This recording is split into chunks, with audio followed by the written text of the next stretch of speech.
এই সামাজিক যোগাযোগ মাধ্যমে গুজব ছড়িয়ে বিশৃঙ্খলা চেষ্টা করার একটা পায়তারা চলছে, আমরা এটা টের পাচ্ছি।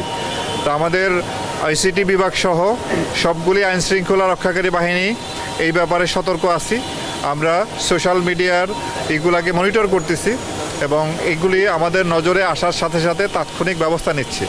আমার আপনাদের প্রতি এটা অনুরোধ থাকবে, সামাজিক যোগাযোগ মাধ্যমে কোনো তথ্য প্রচার হলেই সেটিকে আপনারা বিশ্বাস করবেন না।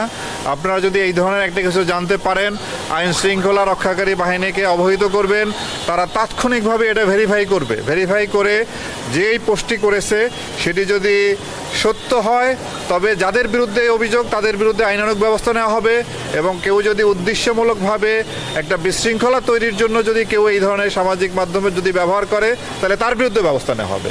এবং সারা দেশে আমাদের এই 35,000 মণ্ডপের মধ্যে অল্প কিছু সংখ্যক মণ্ডপ যেটা ঝুঁকিপূর্ণ বিবেচনা করা হয়েছে, এবং ওই ঝুঁকি বিবেচনায় প্রত্যেকটি মণ্ডপই নিরাপত্তার পর্যাপ্ত ব্যবস্থা রাখা হয়েছে।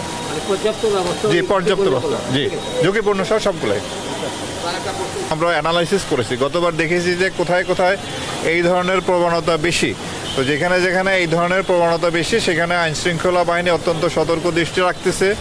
আমরাও এই রংপুর বিভাগে র্যাব 13-র আওতাধীন তারা একাধিক টহলের মাধ্যমে তারা অন্যান্য আইনশৃঙ্খলা রক্ষাকারী বাহিনীর সমন্বয়ে, আপনারা প্রত্যেকটা মণ্ডপেই জানেন যে এখানে আনসার মোতায়েন থাকবে এবং পুলিশের টহল থাকবে, আমাদের টহল থাকবে, এছাড়াও বর্তমানে সেনাবাহিনী অর্থাৎ সশস্ত্র বাহিনীর সদস্যরাও মাঠে আছেন, তাদেরও তৎপরতা থাকবে।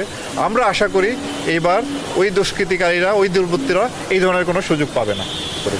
আমরা এই রংপুর মেট্রোপলিটনের সাথে সমন্বয়ে রেখে আমরা আইনশৃঙ্খলা প্লাস যাতে যানজট না হয়, দর্শনার্থীরা যাতে নির্বিঘ্নে আসতে পারেন সেই জন্য আমরা প্রয়োজনীয় ব্যবস্থা রাখব।